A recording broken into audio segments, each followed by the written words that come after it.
अंबरनाथ पालिकेच्या अतिक्रमण विभागाचा एक नवा झोल समोर आलाय।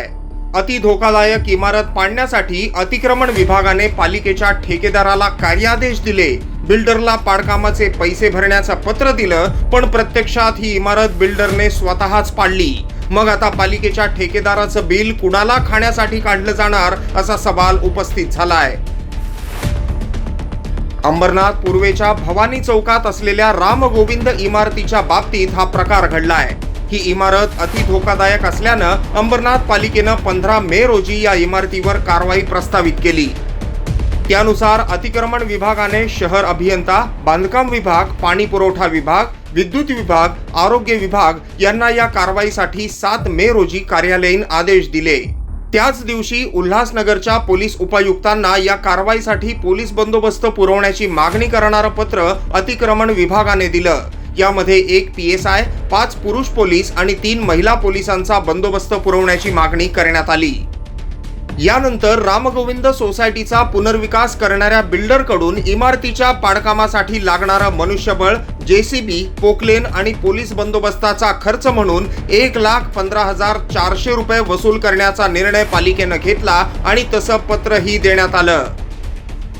तर पाडकामासाठी लागणारी यंत्रसामुग्री पुरवण्याकरिता अतिक्रमण विभागानं वार्षिक ठेकेदार MDAC इंजिनियर्स यांना वार्षिक मंजूर दरानुसार 1 JCB आणि 1 पोकलेन पुरवण्यासाठी कार्यादेश दिले। 7 मे रोजी अतिक्रमण विभागाचे पदनिर्देशित अधिकारी नरेंद्र संखे यांच्या सहीनं MDAC कंपनीला हे आदेश देण्यात आले। यानंतर 15 मे हा प्रत्यक्ष कारवाईचा दिवस उजाडला। पालिकेच्या अतिक्रमण विभागाचं पथक रामगोविंद इमारतीवर कारवाईसाठी धडकलं, पण 3 दिवसांची कारवाई अवघ्या 1 तासात आटोपत फक्त कंपाऊंड वॉल पाडून हे पथक माघारी फिरलं।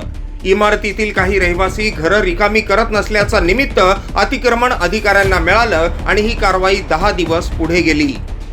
यानंतर 10 दिवसांनी पालिकेनं ही कारवाई केलीच नाही। अखेर 8 जून रोजी संबंधित बिल्डरनं स्वतःच ही इमारत पाडायला सुरुवात केली, पण यामुळे काही गंभीर प्रश्न उपस्थित झाले आहेत। पालिकेच्या अधिकाऱ्यांनी 15 मे रोजी अति धोकादायक इमारत म्हणून सुरू केलेली कारवाई 10 दिवसांनंतर स्वतः पूर्ण का केली नाही? या इमारतीच्या पाडकामासाठी पालिकेनं ज्या वार्षिक ठेकेदार MDAC कंपनीला कार्यादेश दिले होते त्याचं बिल आता पालिका अदा करणार का?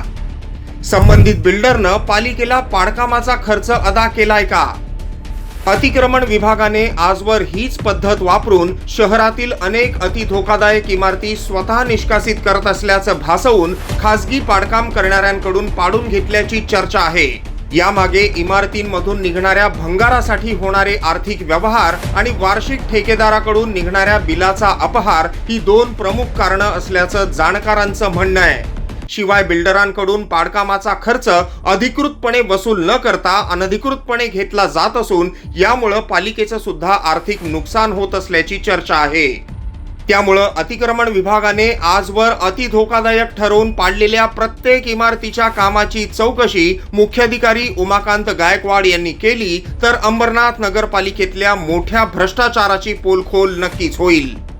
Bureau report, AB fast news, Ambernath.